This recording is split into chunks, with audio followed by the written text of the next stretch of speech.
Thank you so much for coming. My name's Matt Bruning. I'm the press secretary at the Ohio Department of Transportation. I guess, first of all, with tomorrow being Thanksgiving, it is kind of fitting that I first say thank you to all of you in the media.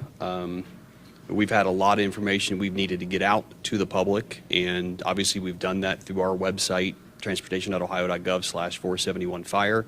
We've done it through our social media outlets as well, but most importantly, we've done it through you, and you have been very instrumental in getting that information out to the public, so we really, really appreciate all of you doing that.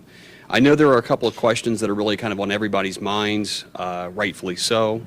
One of the top questions has been, so when are you going to get everything back open? And I will, of course, let my colleague Kathleen Fuller answer that, but first I want to make this point. We understand that this has been a major inconvenience and frustration to a lot of people. Tens of thousands of people who cross the Ohio River every day. These people cross the river to go to work, to go to entertainment, to conduct business, visit the wonderful attractions we have in the tri-state on both sides of the river, access health care, all those things, very important. And we know this has been a very heavy burden to all of them. We have been working tirelessly behind the scenes to get this roadway reopened. We know it's very important. I would like to, of course, thank our emergency contractor, Great Lakes Construction. They have been working literally around the clock. We're talking hundreds of people working from about 25 different companies that are trying to do all the different elements of this project, the design, the engineering, all of the things that will make this happen. So we certainly appreciate all of their work, and I hope you do as well. So Kathleen Fuller is our District 8 Public Information Officer. I know many of you have talked to her many, many times over the course of this situation, and she will now walk you through kind of how we got here and what is next in the process of getting I-471 fully reopened again.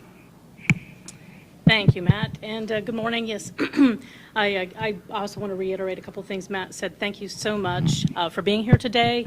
I know I've probably spoken to every one of you on at least once, but probably on multiple occasions about the situation. So I really appreciate you working with us, taking the time to ask those questions, being patient for responses, and of course your understanding of the complexities of this project. In my 24 plus years with ODOT, I've seen a lot of things. I've seen us, weather several storms through emergencies. None quite like this. Nothing quite with this much impact as we've had with this one. And, I can say that I've seen us move, I won't say mountains, but perhaps houses in some of our emergencies. And I'm going to tell you that in the last 3 weeks, we have accomplished a great deal to move this project forward. And in a traditional project, the nature in which we would remove a deck and replace steel girders, we'd be looking about 3 years to do something like this from start to finish. So to think, of all that we've already accomplished in the last 3 weeks is significant and it's monumental. Hundreds of people from more than 24 companies have been working around the clock with ODOT to design the demolition and repair, finding materials, working to ensure the stability of the bridge so that we can reopen it in the safest and fastest manner possible. So we've got several slides. I'm going to walk you through kind of a little bit of a history, so to speak, of where we've gone through the last 3 weeks. So if you will, just indulge with me for a few minutes. So in the first slide, you're going to see, the first couple of slides, you're going to see some of our photos from ground level and snooper inspections that were conducted on day one. The team of structural engineers and inspectors determined very quickly that the bridge was not stable. We used drones, a robot dog to capture additional images that would be used in mapping the damage and collecting measurements while plans were being developed for shoring towers to be installed so that up-close, hands-on inspections could be conducted. If you want to show them the next slide. This is one, if you look at this and if you see the profile of this, you can see, if you can look very closely, you can see the amount of damage that they were able to see day one. And if you look at that, you can tell just how severe that is. That tells you just how unstable the structure is. So, Matt, I think you can probably, and there's a couple of side shots of the girders that you can see the bent, how things are warped and bent. So obviously, this fire produced a significant amount of heat to be able to cause this damage. All right, great, thank you. So with the structure being unstable, and we realized it was too dangerous to put people above or below the bridge to conduct a full inspection or to begin any sort of restoration work. So shoring towers would need to be installed to stabilize the approach spans in order to conduct the necessary inspections to determine the full extent of damage and the repairs. Prior to the installation of shoring towers, a footer would need to be poured. The concrete foundation measured 65 feet by 15 feet and 3 feet thick, and it required about 15 truckloads of concrete to complete. That concrete was poured on November 8th, and of course it took 3 days, 72 hours, for it to cure before the towers could be installed.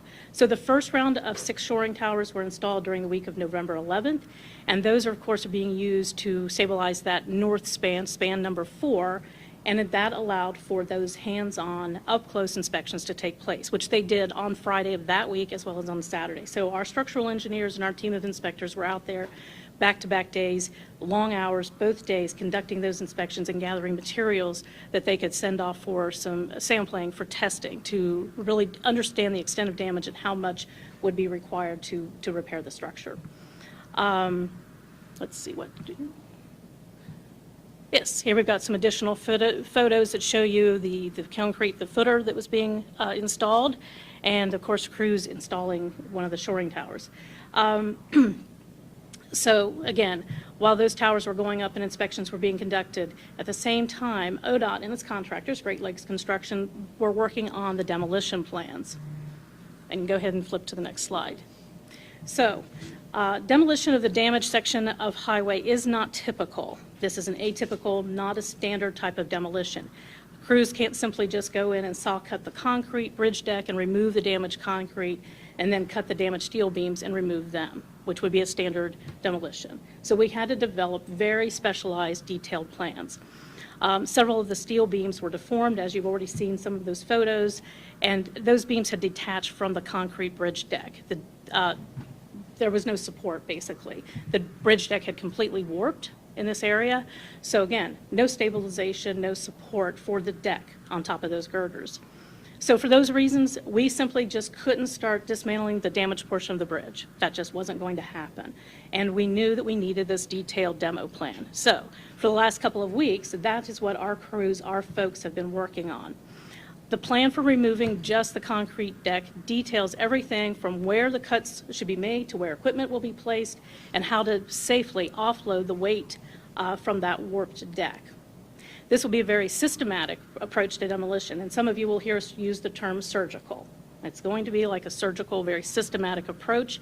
So we're not going to see things come down and lower down in one fell swoop, is a term I like to use. It's not going to just be lowered very quickly. It will be cut. There will be different segments cut at different areas, all right? So the way they will do it actually will be drilling and kind of pecking holes into it and to break it up into smaller pieces where those girders are the most severely damaged, and they will remove the smaller segments and then work toward bigger segments. And they won't be working all in one place. It'll be kind of scattered around as they do this. I think, let's see, yes. So, and of course, you know, we have to be very careful, we have to be mindful because we don't know how the rest of the structure is going to react as we start removing that deck, so, and as well as the beams. So we have to be very careful not having a deck that's supported, having these compromised beams. We have to be very careful. And that is one of the reasons why we did install the additional 3 shoring towers this week on the south span, which would be span 3. We installed those to give us additional stability. So one of the things we've talked about too is that we've had to have a separate demolition plan, not just for the deck, but also for the girders. And because it's both of these are going to be very detailed and complex. And I know in one of our releases we put out that just for the concrete deck alone, that plan was more than 200 pages. And I'm going to tell you, I haven't read it all, so don't ask me a lot of questions about that. But it is highly detailed. And again, going back to what I said in the beginning, 3 years to do a project like this, and we've accomplished this plan and this design in just a matter of a couple of weeks. Demolition does begin this Friday, and it will take approximately 3 weeks to get through. All right, so once I think we can flip to the next slide, yes. All right, so demolition takes about 3 weeks. So probably middle of December, we should have the concrete deck and the girders down.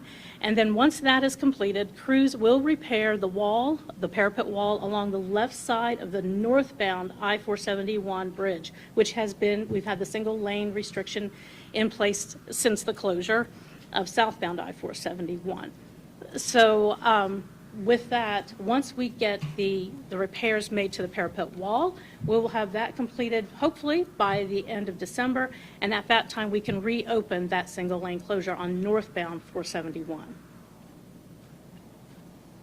Ready for the next slide? Yeah, I think so. Thank you. I can't see my slides. I have to go off my notes here, so then have to look. Apologize.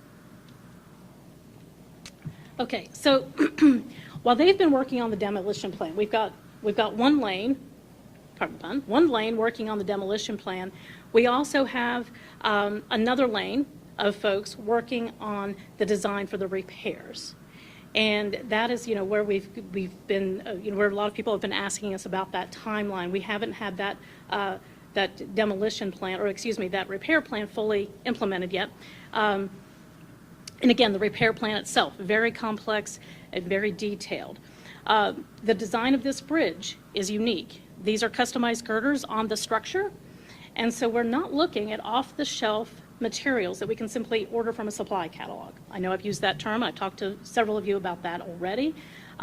So you're going to hear us repeat that a few times probably. But again, these steel plates that make up the girders must first be ordered from a steel mill and then shipped to a fabrication shop. Hundreds of steel plates will then be welded together to form the girders needed for repair. And the repairs will also require custom-made bearings and expansion joints. So again, not off-the-shelf, big box store kind of construction.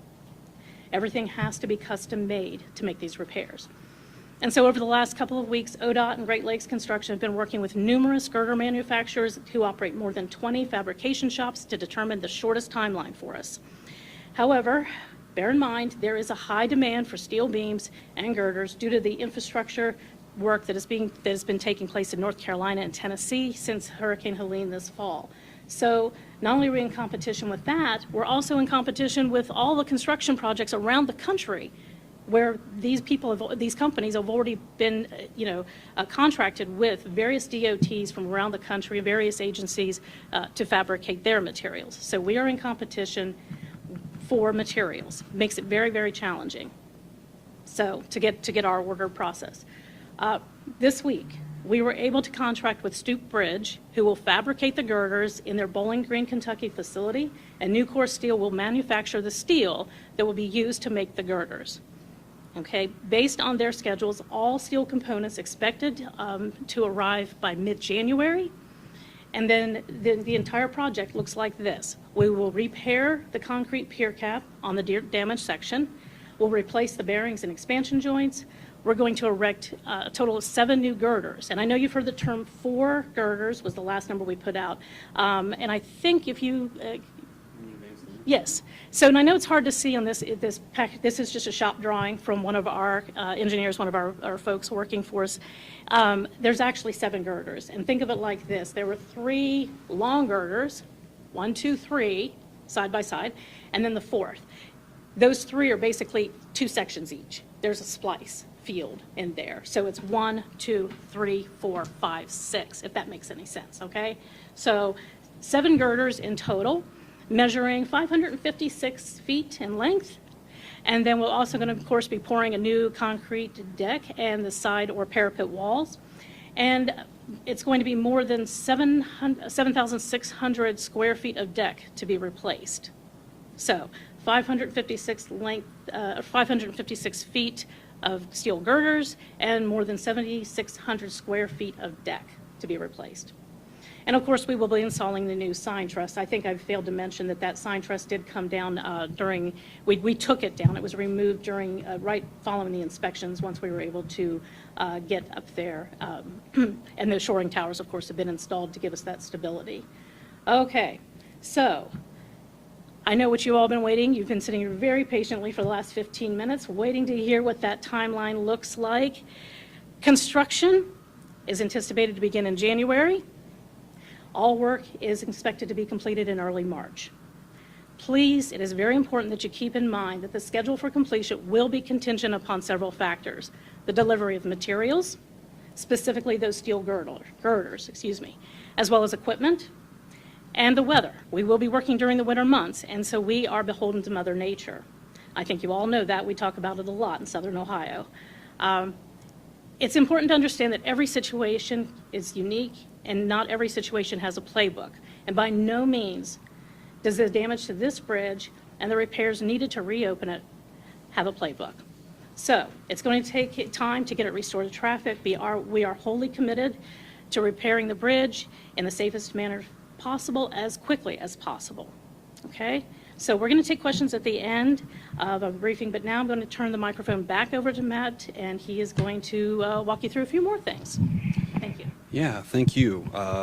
So one thing I know we get questioned a lot about is, well, isn't this just like the Brent Spence Bridge fire back in 2020? It is very much not. In fact, when I was talking to our engineers who were involved in that incident as well, they basically told me there's really only two things that are similar between the two incidents. One, they were both bridges. Two, they both involved fires. Beyond that, very, very different. And, you know, for those of you who can see the screen here, there are a couple of the differences, the key differences between Brent Spence and the 471 incident. For those of you who obviously maybe are listening to this, I will highlight a couple of the key points being, you know, unlike 471, the stability of Brent Spence was never really an issue. So that meant they did not need shoring towers to get that work done. Removing the damaged sections of the bridge, a lot like a more typical demolition than obviously what we're dealing with here on 471. You know, this section of 471 was extremely unstable as a result of the fire. Several steel components, as Kathleen mentioned, had been completely separated from the concrete deck, and this made it really impossible to properly inspect that structure until all of that was stabilized. This bridge is uniquely built. Also, as Kathleen mentioned, there's no off-the-shelf items that we're going to be able to use. This is all having to be custom made. Brent Spence had steel that was, they're called stringer beams, that are a little more standard and easier to obtain. They still had to be obtained and fabricated, and our partners at the Kentucky Transportation Cabinet did an amazing job getting that bridge reopened in 41 days. This is just not a standard bridge like that one. So there are a lot of differences that you will see between what happened on Brent Spence and what happened on 471 that certainly make this a longer timeline to get reopened. Again, everything very atypical on this one. This is just not a typical situation at all. So again, that timeline is going to be longer and the recovery time is going to be longer. Again, here's another look at the damage that we saw on the bridge here on 471. The next thing I want to talk to you about is we've gotten a lot of questions about a federal memo that came out from the Federal Highway Administration asking states to look for flammable materials being stored under bridges. This memo was actually in response to a fire under I-10 in Los Angeles back in 2023. You'll see behind me a Google Street View image. This is what was under that bridge in Los Angeles on I-10. You'll notice there are a lot of flammable materials like wood pallets, trash. There's a couple of abandoned vehicles in that image. Construction materials, all of that stacked up really close to the bottom of that bridge. That is what states were asked to address, and we did. Not only did we in response to that memo, but this image is actually under US 50 in Cincinnati. This was found by an ODOT crew and removed in 2018, so 5 years before the I-10 fire. You'll notice there are a lot of items in this picture that are similar to what you saw under I-10. We've got the wood pallets, there's some construction materials, trash. These things were removed by ODOT, and this isn't the only thing. We also found some propane tanks that were up against the Brent Spence Bridge, these were removed with the help of Cincinnati Fire very quickly. And we thank Cincinnati Fire for their quick reaction to help get that situation remedied. Another thing that we found, a spool of utility conduit and plastic pipes. These would be very similar to the items that were under the I-85 bridge in Atlanta that caught fire back in 2017.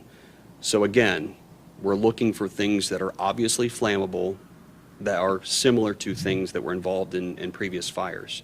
Abandoned semi-trailers under the Brent Spence Bridge here. Again, City of Cincinnati helped us very quickly get those removed, and we really appreciate their help on that.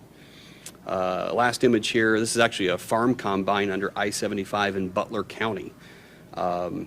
Again, the biggest concern here would be how close that is to the bottom of that bridge, so that if something were to happen, that were to catch fire, that heat would be very close to those steel beams, and that was certainly a big concern for us. So again, able to get those items quickly removed. So that is something we've been doing for quite some time, not just in response to that federal memo in 2023. We've been very proactive.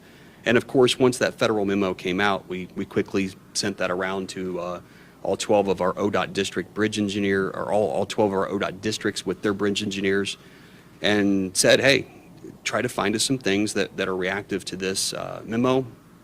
And again, I've highlighted some of those examples for you.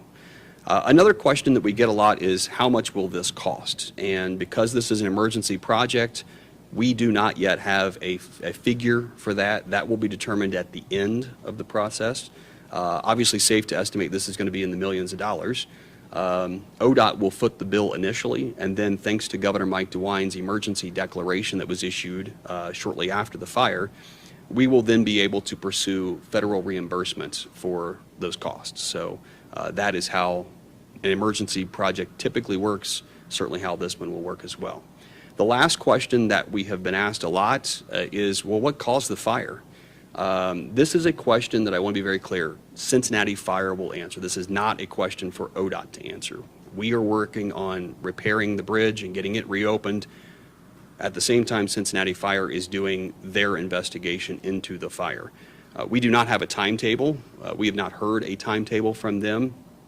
But what we do know is that we are confident that they are going to get this right. We're not in search of quick answers. We're in search of right answers. So certainly we are very interested in what they find in that investigation, and making sure that we get the right answers so we can understand at ODOT what exactly happened and what exactly burned under that bridge. It'll certainly help us to, how we do things going forward, as far as things we look for under bridges going forward. So that is all we have. We're certainly happy to answer any of your questions as we can. James. Well, first on the cost, Mm-hmm. do you have and it might have been done differently because different states do differently, but in the Brent Spence situation, they allocated a certain amount. Do you have an allocation yet, a figure that you can go up to, or are you just kind of running the bill and just? We'll Yeah, I see mean, at the end. my understanding of it is we will get the project done, and whatever it costs to get the project done, that's the figure, and then we'll, of course, pursue that federal reimbursement. And following up on the ODOT's efforts post I-10 memo, was there any ever red flags raised about the playground equipment and the mulch and the things underneath there at the playground? So, yeah, so we've been asked that question, and we have looked through a lot of emails, documents from real estate, permit section. We have no records responsive to that question that's been asked. We've even reached out to former ODOT employees who would have worked here at that time. And I know there's been a report that permission was granted by ODOT. Again, we have no records that would bear that out, so. Just to follow up, I guess I'm more saying that since your renewed efforts, you highlighted all the things you found. Did anybody say, hey, what about that equipment, or should we take a look at that, or anything like that? No, I mean, the things that we were looking for were certainly very similar to what you saw under the I-10 bridge and the I-85 bridge in Atlanta. We were looking for like wood pallets, construction materials, propane tanks. I mean, all of those things were involved in those other fires. And so certainly we're looking for examples that would be similar to what had actually happened. When you look at some of those pictures, and then you look at a picture of what this playground was, it actually looks like there was more fuel in the playground than in some of the stuff you guys actually removed. There was not a time when somebody came and said, maybe this is a situation where an inspector said this could present a problem. Yeah, we've found nothing that says that happened. Now, certainly, again, we'll be interested in what Cincinnati Fire Department's investigation bears out. What exactly burned and how did it burn? That's going to be very interesting to us to be able to answer that question, for example. That playground was the only thing you're aware of that was under there. That's all we know at this point, yeah. And you talked about the severe damage to this. Was that section of the bridge in danger of collapse at any point, and could it still collapse? You want to take that one? Sure. Thank you, Brian. Yes, I don't want to induce panic. I don't want anybody to worry. But yes, I mean, obviously, we didn't want to put crews on top of that to do any inspections or under it immediately after. We realized just how unstable it was. So yes, there was always the potential for it to collapse, and hence the shoring towers needed to be installed immediately so that we could, obviously we wanted to conduct those in-depth, up-close, hands-on inspections. We needed to gather as much information as we could about the damage to the bridge. We needed the shoring towers to enable our crews to be able to get there and get up close like they did afterward. And again, we still needed the additional shoring towers on the second span to the south of the ones that were installed, because again, we're going to be putting crews out there to do this demolition, and as I work on top, we want to make sure that the girders at the base, everything is still supported while they're up there working. So yes, I again don't want to induce panic, I don't want to induce fear, but we did have very significant concerns that bridge was in danger of collapsing. But to be clear, you say the shoring towers.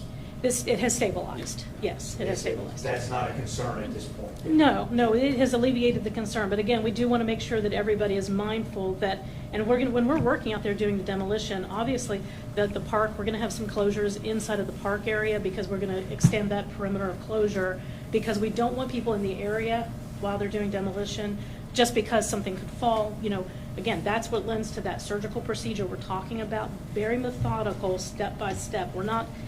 I've watched bridge demolitions before. I'm talking about the Ohio River structures at Portsmouth and at Ironton. I was there when they were doing them. Completely different type of demolition plan in place here to make sure that the workers and everyone around is safe.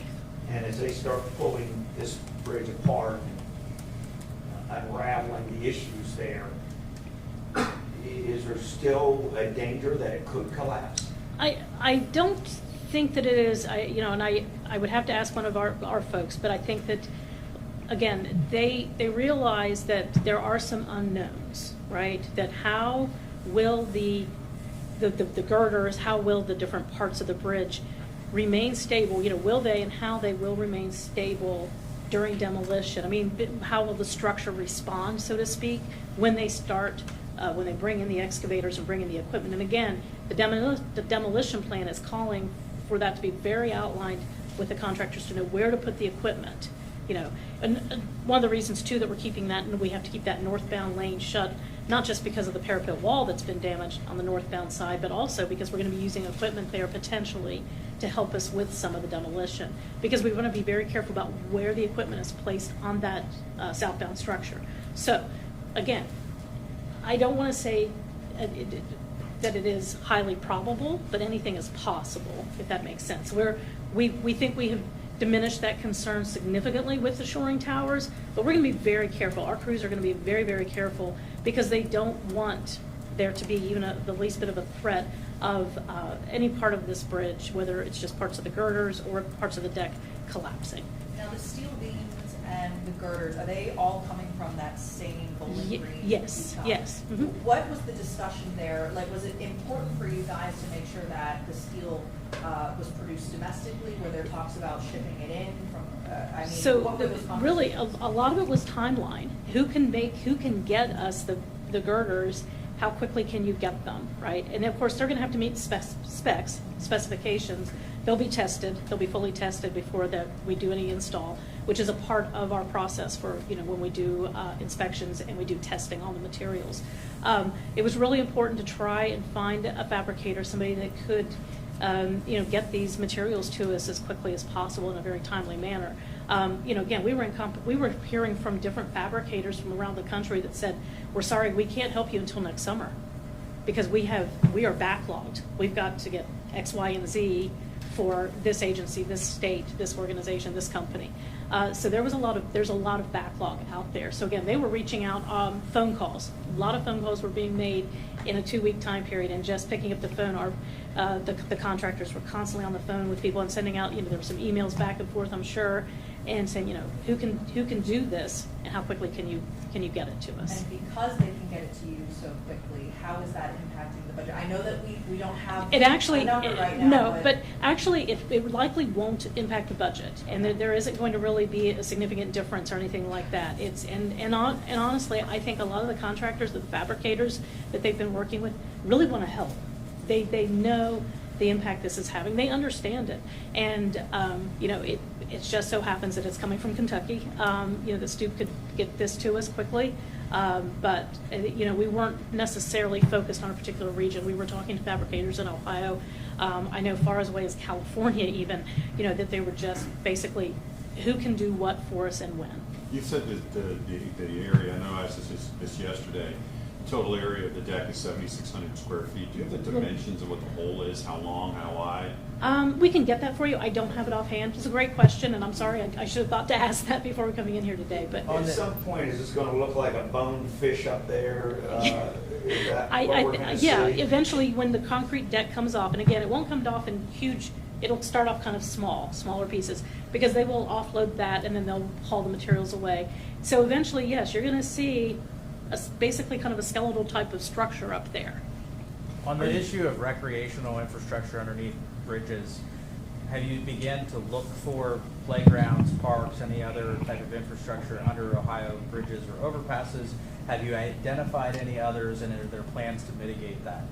Certainly, when you have a situation occur, and certainly one that I'm not aware of any situation in the world where a playground has caught fire and damaged a bridge. Certainly not to this extent. So yes, absolutely, we would tell our folks and have been telling our folks, like, okay, this happened in Cincinnati. Let's look elsewhere. We've been looking for these things. Now let's look for these. To my knowledge, we have not found anything else. This is pretty unique to this location. Are there other lessons you guys might have taken out of this? Thinking about custom-made materials. Sure. Does it make more sense for interchangeable materials? Are there any, or is it too soon to learn lessons from? I think it's probably a little too soon to learn, but at the same time, why they decided to go with this design in 1976 when they built this bridge, I wasn't around then, so I don't know. But certainly they must have had a reason back then.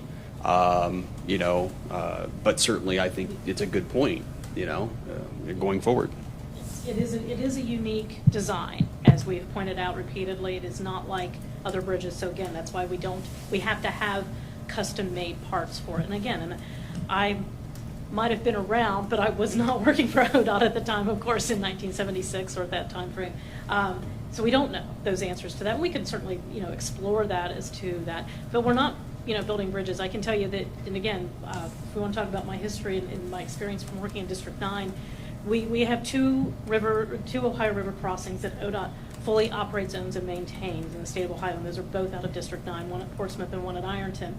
Those bridges that we replaced were built in the 1920s by the Ohio Bridge Commission, and they were the typical type of structures that would have been built then. And so then we replaced them with cable stayed bridges, which was typical for what we were doing during that time period. So, this is, for whatever reason, this is fabricated the way it was. We don't know. We got a new one coming up here pretty soon, so, anything we might translate that might be relatable to a new bridge that, would be. Yeah. You want to take that, or shall I? Okay, go ahead. I'll just say that, I've had a lot of people ask, well, it's been a couple years, why haven't we seen construction on the new Brent Spence? There's been a lot of design still going on. There's a lot of design going on with that bridge. Will they look at something like that? I don't know, Brian, but, you know, I can say even with the fabrication that they're going to do with these girders that will be replacing on 471, there is obviously some engineering that's taking place that, you know, well, we've learned some things since 1976, some different designs that they can, you know, some different standards that they can employ with this one, these replacement girders that might help us to you know, speed up the process and also be a little more standard potentially. So, yeah, it's all part of the conversation. Yeah, you guys mentioned the challenges with obtaining the material. You guys have a manufacturer for the beams and the girder. Do you guys have a timeline in terms of how quick you need to have that material to be ready for that March 2025 opening? What's the timeline there? Yeah, I mean, mid-January is the delivery time for that to get here to Cincinnati. So that's all been built into the schedule. We've worked it out with the manufacturer and the fabricator. That was the date they said we can commit to getting it to Cincinnati on this date. And certainly that was the component we needed to build the timeline. I know you guys have been asking for that timeline a lot, and we've been saying, well, we just don't know yet, and that's the reason. Until we knew when those materials would be here in Cincinnati to be put up, it was really hard to say, well, here's when we're going to get it done. Now that we know steel will be here in mid-January, that has helped us to be able to formulate the timeline. And I do want to add to that too, is that, you know, when we say early March, you know, we're looking, and again, this is if everything comes together, you know, the plan comes together. We are hopeful, very hopeful, that it is a 6 to 8 week timeline for construction. So we're looking, that's why we're saying early March. But that's if everything falls into place appropriately and accordingly to the schedule. Anything can happen. So we do want to we want to prepare people that there's always a chance for delay. And we will be watching that, tracking that. We'll let everyone know. Trust me, this isn't the end of our conversations, and I'm sure I'm going to be talking to all of you again over the next few months and as we go through this. And I will let you know, we'll make sure that you know if there are any delays to the schedule, if anything has happened with the fabrication, if there's a holdup for any reason. We're going to be doing a lot of tracking on this, obviously from our end, not just the construction side. Yeah, and to add to that, I mean, I know, you know, we try really hard to communicate as many details as we can. That first week after the fire, we were putting out 2 updates a day, both on our website, which is transportation.ohio.gov/471fire. We were also emailing all of those updates out to the list, and you can subscribe to that list. If you haven't, I would encourage you to do that at that website that I just gave you. We've since peeled back to sort of a daily update that usually goes out around 4 o'clock. We'll continue that. Obviously, as we get into situations where there's not a lot of new information to update, we may back off of a daily update, but certainly we will be posting every update we can post, every piece of information we can get, we want to share with everyone. So we'll be posting it on that website, transportation.ohio.gov/471fire, and we'll be emailing it. And I know all of you in the media get those emails. I hope as many people in the public that want to get those will sign up for those. We obviously also publish that on our social media, Facebook, X. So we want to get the information out to people as much as possible and keep everybody informed. Last thing, you mentioned a project of this magnitude up until this point would have taken originally 3 years, and it's taken 3 weeks. Can you just expand on that, on how that was possible and why, you know, you did it quick, but it's still efficient? Yeah, I mean, you know, when you think about, you know, the public usually sees a groundbreaking, maybe a ceremonial groundbreaking, maybe they hear about it in a press release, hey, construction is going to begin on this project, and then you immediately start seeing equipment moving out there on that site, and then the project's done. I mean, that's the part that the public sees, right? What you don't see is all of the stuff that happens in the offices here at ODOT and at the contractor. Before it even goes out to bid for a contractor to build, there's a lot of work. All of that is done on the front end, and it's all part of the built-in schedule for us. We're kind of seeing it play out with Brent Spence, for example, the Brent Spence Bridge Corridor project. You guys are seeing that lead time, right? We got the grant. Now we're in the design phase. You guys are seeing the process. This is another situation where you're seeing the process. But the public typically doesn't see that with the project. So that's what we're talking about, that 3 years. There's a lot of work that happens before you get the first press release from Kathleen saying, here's construction kickoff, we're going to start this project at this point, and equipment starts working. So yeah, we've had to compress a lot because obviously you can't plan for a bridge fire. So, you know, it's one of those things where they've done a lot of work around the clock with a lot of people. Right. Anything not getting done that would normally have gotten done because of this? No, we're still, you know, I can tell you that our project manager for ODOT that is working on this job, as well as our contractors who Great Lakes Construction, they have multiple jobs. I mean, Chris Tuminello, and I don't know if he's going to probably kill me for mentioning his name, but Chris is also managing our I-74, 75 Mill Creek Expressway 5B project right now. He still heads that up. Everything is still working. I mean, Great Lakes is still out there working on that. They're still, they're getting ready to start the I-75 bridge replacement, the railroad bridge replacement project over I-75 here soon. They're still working on the Norwood Lateral. We've got them contracted with 3 of our bigger jobs here in Hamilton County. They are still working. So nothing is not getting done because of this, but we are just, again, and it goes to what we said earlier, round the clock. I mean, I can tell you these guys are losing sleep over this, and it's every day, 7 days a week. Typically, when we design projects, you know, it's your typical, you know, we say what, the 9 to 5, the 8 to 4 type of work. You come into the office and you work your day, and then you go home, and you have your weekends off, and that's your typical traditional way to design a project, not this, where it's all hands on deck. And Brian, to that point, I will also add, you know, obviously the convenience would be to get this open immediately, right? I mean, as quickly as we can. We will never sacrifice safety for convenience, ever. So there will be no corners cut. It will be a matter of just getting it done differently, quicker, with more people, potentially. But everything about this bridge replacement or this bridge repair project will be done safely, and with safety as the #1 factor for everything we do. Could you send that deck out? Yeah, to absolutely. us? Yeah, happy to do that. And then as a follow-up, you talk about keeping the public informed.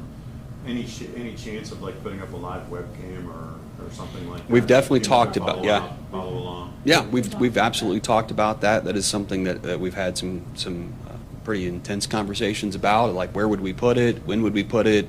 Obviously, there's going to be a period of time that the public is probably going to see not a lot going on because we will have completed the demolition, and then we're waiting for the material.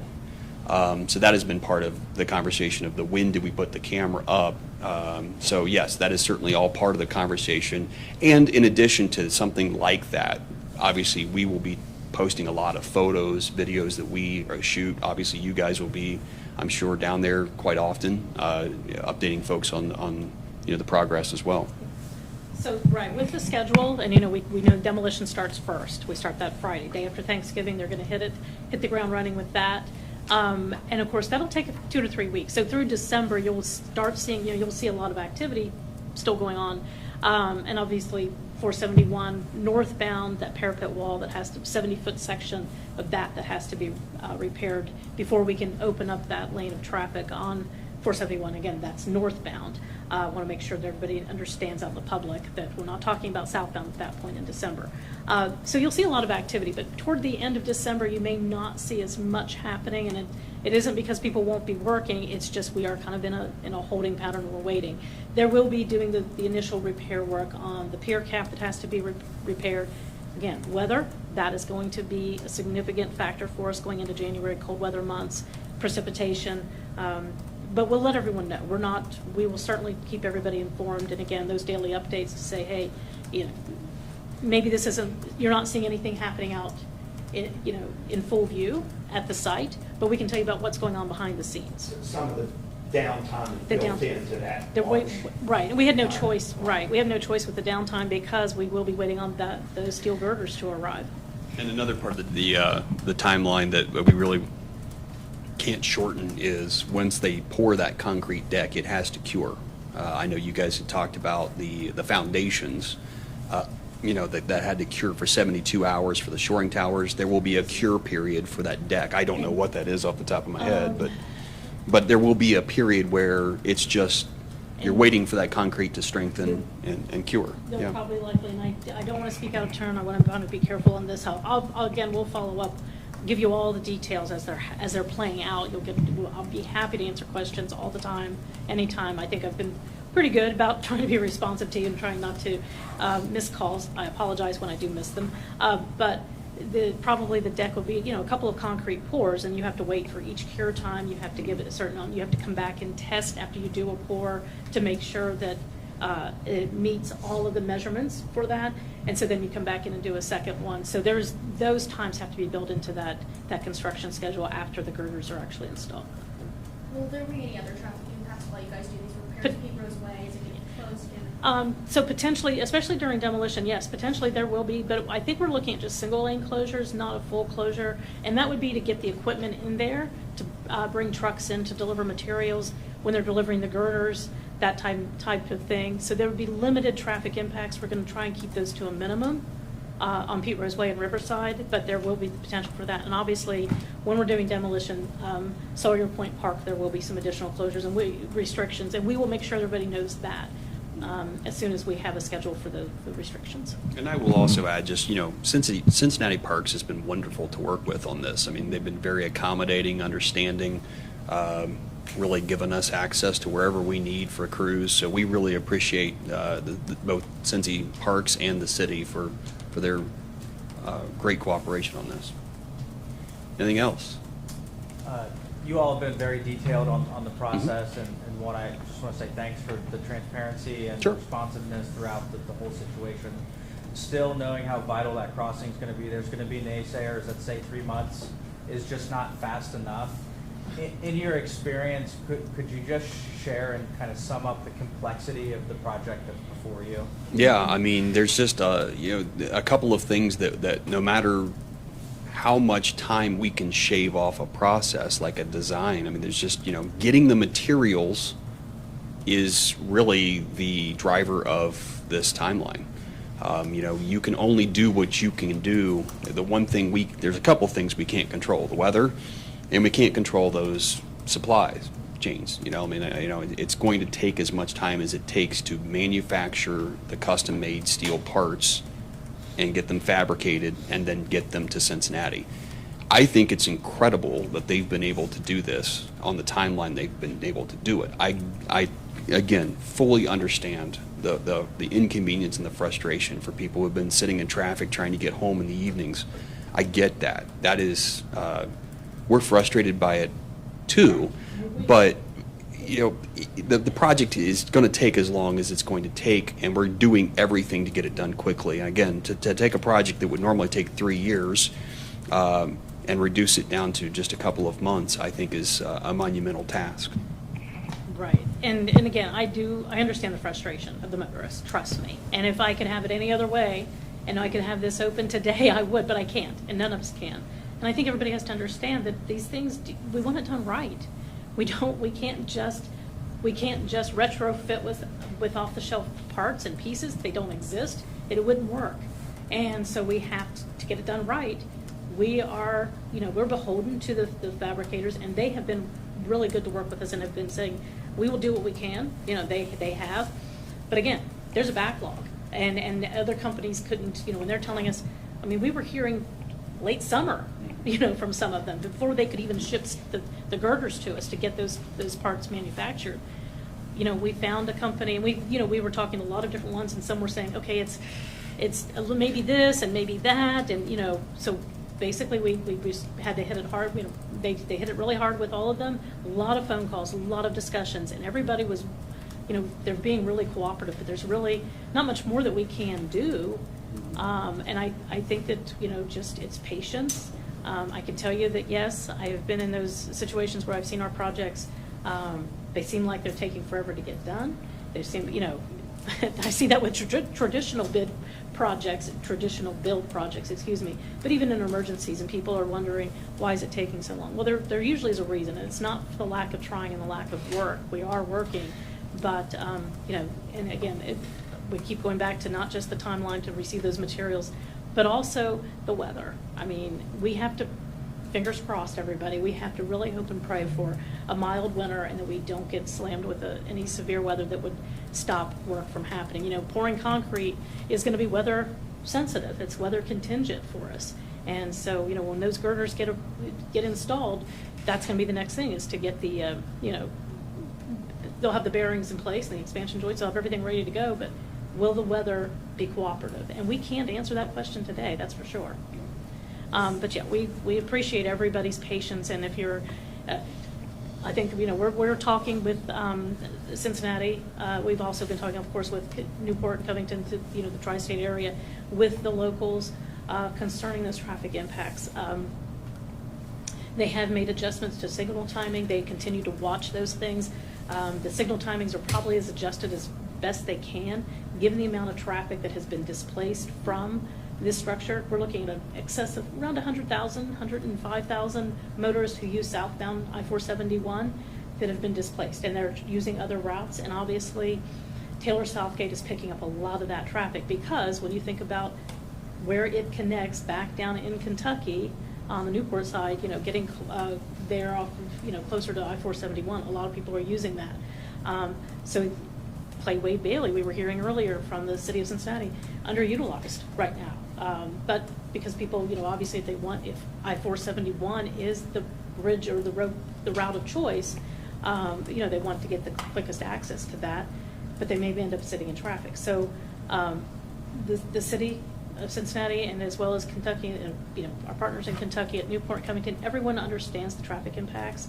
We are working on some additional traffic plans, so to speak. You know, we're trying to figure out ways to help, and we've been using a DriveWise system that puts in messaging into the cabs of truck drivers, so they know 471 is closed, and we're messaging to them to use 275 if they're traveling south on both 71 or 75, I-75 or I-71, to use I-275 if they're not making any deliveries or stopping within the outer belt. You know, we're also using our own digital message signs. We're trying to put the word out as much as we can to people that are not planning to stop inside of that outer belt. If you're through traffic motorist and you are not planning to stop anywhere within that tri-state area, then you need to try and take 275. And we're trying to move more motorists over there. It is difficult, though, because we are either creatures of habit, or we're going to use what GPS tells us is the shortest route, and GPS may not always be, depending on which system you have, may not be giving you the best information as far as your timeline or your travel time. So I don't know if you have anything else to add on that, but, you know, we just ask for everyone's patience. We are doing what we can, but I think the timeline is pretty phenomenal, given pretty aggressive and pretty phenomenal, given the amount of damage and the amount of work that has to be completed to get this reopened. Anything else? Great. Thanks for coming, guys. Thank you. Really appreciate it. Happy Thanksgiving, everybody.